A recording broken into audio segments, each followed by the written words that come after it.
بسم اللہ الرحمن الرحیم۔ السلام علیکم اسٹوڈنٹ، کلاس 8 اسلامیات کا ٹیچر حافظ نوید۔ اور میرے بچوں، آج ہم لیکچر نمبر 31 کے ساتھ حاضر خدمت ہیں۔ اور میرے بچوں، آج ہمارا سبق کا عنوان حسن معاشرت ہے۔ اور اس سے پہلے کل کے لیکچر میں ہم اس کے پہلے 8 شارٹ کوسچن اور ایم سی کیوز کر چکے ہیں۔ تو میرے بچوں، آج ہم اس کے شارٹ کوسچن جو ہے 9 سے لے کر 17 تک کریں گے۔ اور یہ میرے بچوں، یہ بات ذہن نشین رکھنا کہ یہ لیسن جو ہے ہماری لائف کے اعتبار سے بہت امپورٹنٹ ہے۔ اور میرے بچوں، اس سے میں اور آپ اپنی اخلاقیات کو بہتر بنا سکتے ہیں کہ ہم نے اپنی سوسائٹی میں کیسے کلام کرنا ہے۔ کیونکہ میں پہلے کل کے لیکچر میں یہ بتا چکا ہوں کہ اس پرفتن دور میں کوئی کسی کی بات کو برداشت کرنے کے لیے تیار نہیں ہے۔ میں ہوں تو یا آپ ہیں، میں ہوں یا آپ ہیں، تو ہم اپنے ماں باپ کی بات کو سننے کے لیے تیار نہیں، بڑے بہن بھائیوں کی بات سننے کے لیے تیار نہیں، چھوٹے بہن بھائیوں کے ساتھ ہمارا طرز عمل ڈیفرنٹ ہو چکا ہے۔ تو آج کے سبق سے ہم نے اپنی لائف کو، اپنی ٹاکنگ کو بیٹر بنانا ہے کہ ہم اپنے آپ کو اس سوسائٹی میں، اس معاشرے میں کیسے رول پلے کر سکتے ہیں، ہمارا کردار کیا ہونا چاہیے، ہماری سوسائٹی میں ہمارا کردار کیا ہونا چاہیے، ہماری باڈی لینگویج کیا ہونی چاہیے۔ یہ ساری کی ساری باتیں جو ہے میرے بیٹوں اور بیٹیوں ہم نے سیکھنی ہے، اور ہم نے کیسے اس معاشرے میں ایک گڈ مین کی حیثیت سے اپنا نام کمانا ہے۔ اور میرے بچوں، دنیا میں بھی عزت ہوگی اور آخرت میں بھی عزت ہوگی۔ جی، کوسچن نمبر 9، بسوں اور ویگنوں میں سفر کرتے وقت کن لوگوں کو جگہ دینی چاہیے؟ جی میرے بچوں، بسوں اور ویگنوں میں سفر کرتے وقت بیماروں، بزرگوں، عورتوں اور معذوروں کو خصوصی طور پر ہمیں جگہ دینی چاہیے۔ ہمیں دیکھا کہ کوئی بیمار یا کوئی بوڑھا مرد ہے یا عورت ہے، یا وہ کھڑا نہیں ہو سکتا، آپ کو فوراً اپنی سیٹ ان کو دے دینی چاہیے۔ اور اس میں صرف اور صرف جو سیٹ پہ بیٹھے ہیں ان کا کردار نہیں ہے، اس میں میرے بچوں جو کنڈکٹر ہے اس کو بھی خیال کرنا چاہیے۔ اگر بس میں جگہ نہیں ہے، گاڑی میں، وین میں جگہ نہیں ہے، گاڑی میں جگہ نہیں ہے، تو ہمیں ایسے پیسنجر کو گاڑی میں نہیں بٹھانا چاہیے، وہ دوسری گاڑی میں آ جائے۔ تو میرے بچوں، ہم روپے پیسے کے ہوس کے، ہرس و ہوس کے پجاری بن چکے ہیں، اس لیے ہم روپے پیسے کے پیچھے بھاگ رہے ہیں، ہم دوسروں کا خیال نہیں رکھ رہے ہوتے۔ جی میرے بچوں، گلیوں اور سڑکوں پر کھیلنا کیسا ہے؟ یہ میرے بچوں، میرے اور یہ سب باتیں میرے اور آپ کے بارے میں ہیں، یہ بات ذہن نشین رکھنا۔ گلیوں اور سڑکوں پر کھیلنے سے اجتناب کرنا چاہیے، پرہیز کرنا چاہیے، بچنا چاہیے، کیونکہ اس سے نہ صرف راہ گیروں کو تکلیف ہوتی ہے، جو سڑک سے گزر رہے ہوتے ہیں ان کو بھی تکلیف ہوتی ہے، بلکہ گھروں کو بھی نقصان پہنچتا ہے۔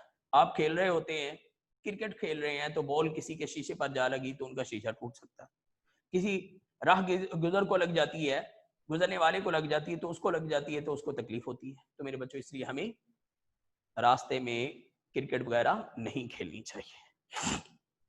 سبق حسن معاشرت میں ہمارے لیے کیا پیغام ہے؟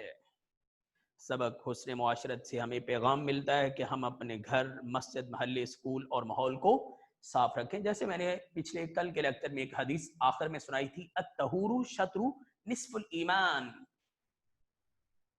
پاکیزگی جو ہے وہ آدھا ایمان ہے۔ تو سب کے ساتھ حسن اخلاق کے ساتھ پیش آئیں، معاشرے کے لیے مفید، ہمدرد، قانون کے پابند اور بزرگوں کا احترام کرنے والے شہری بنے۔ کوسچن نمبر 12، حسن معاشرت کے سلسلے میں حدیث رسول صلی اللہ علیہ وسلم سے چند مثالیں دے۔ سنیں میرے بچوں، آپ صلی اللہ علیہ وسلم نے سلام کو عام کرنے کی تاکید کی۔ آپ کو چھینک آتی ہے، جمائی کے وقت بائیں ہاتھ کی پشت منہ پر رکھنے کی تاکید کی گئی ہے، یہ بھی حسن معاشرت ہے۔ جب کوئی بھلائی کرے تو شکریہ ادا کریں، کوئی آپ کے ساتھ اچھا برتاؤ کرے تو آپ اس کے احسان مند ہو جائیں۔ کوسچن نمبر 13، شکریہ کی ادائیگی کس وقت لازم ہے اور کن موقعوں پر دوسروں کے آرام کا خیال رکھنا چاہیے؟ جب کوئی شخص آپ کے ساتھ بھلائی کرے تو اس کا شکریہ ادا کرنا آپ پر لازم ہے۔ ہمیں دنیاوی یا مذہبی تہوار، شادی بیاہ اور جنازے وغیرہ کے موقع پر ایک دوسرے کے آرام کا خیال رکھنا چاہیے۔ کوسچن نمبر 14، اسلام نے والدین اور اساتذہ سے کیسے پیش آنے کا حکم دیا؟ اسلام نے ہدایت فرمائی کہ والدین اور اساتذہ کا احترام کیا جائے، ان کے سامنے اونچی آواز میں بات نہ کی جائے اور ان کی بات کو توجہ اور غور سے سنا جائے۔ کوسچن نمبر 15، حیا اور وقار کے حوالے سے کیسی زندگی گزاری جائے؟ اسلامی ہدایت کے مطابق باحیا اور باوقار زندگی گزاری جائے، اللہ کی مخلوق کو اذیت نہ دی جائے، اپنی زبان اور ہاتھ کے شر سے دوسروں کو محفوظ رکھا جائے اور حسن معاشرت کے تمام پہلوؤں پر عمل کیا جائے۔ ریڈیو اور ٹی وی کو کیسی آواز سے چلانا چاہیے؟ ہمیں دوسروں کے آرام کا خیال کرتے ہوئے ریڈیو ٹی وی کی آواز کو اس حد تک رکھنا چاہیے کہ دوسروں کے آرام میں خلل نہ پڑے، خاص طور پر ہسپتال، اسکول اور مساجد کے قریب ریڈیو ٹی وی بس وغیرہ کا شور دوسروں کے لیے تکلیف کا باعث ہوتا ہے، اس لیے اونچی آواز میں ریڈیو ٹی وی چلا کر ارد گرد کے لوگوں کے آرام میں مخل نہ ہو۔ اور میرے بچوں کوئی سو رہا ہو تو اونچی آواز سے بھی نہیں بولنا۔ کیا اسلام دوسروں کے نام بگاڑنے اور چڑھانے سے منع کرتا ہے؟ اسلام نے دوسروں کو اذیت دینے سے سختی سے منع کیا ہے، اس لیے ہمیں چاہیے کہ مذاق نہ اڑائیں اور نہ ہی کسی کو چڑھانے کے لیے اس کا نام بگاڑیں۔ اور یہ باتیں تو ہماری سوسائٹی میں عام ہے، بچے کا نام عبد الرشید ہے تو ہم اس کو شیدہ شیدہ کہنا شروع کر دیتے ہیں۔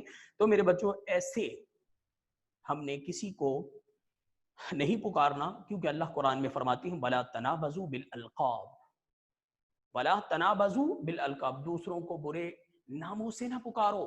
تو میرے بچوں یہ آج کا ہمارا میسج ہے کہ ہم نے جب بھی کسی کے ساتھ بات کرنی ہے تو جو اس کا اچھا نام ہے، جو اس کے ماں باپ نے اس کا نام رکھا ہے، اس نام کے ساتھ ہم نے اس کے ساتھ بات کرنی ہے۔ ایک گڈ سٹیزن ہونے کا ہم نے، ایک اچھا شہری ہونے کا حق ادا کرنا ہے۔ تو ٹھیک ہے میرے بچوں، کل تک کے لیے اللہ حافظ، السلام علیکم ورحمۃ اللہ۔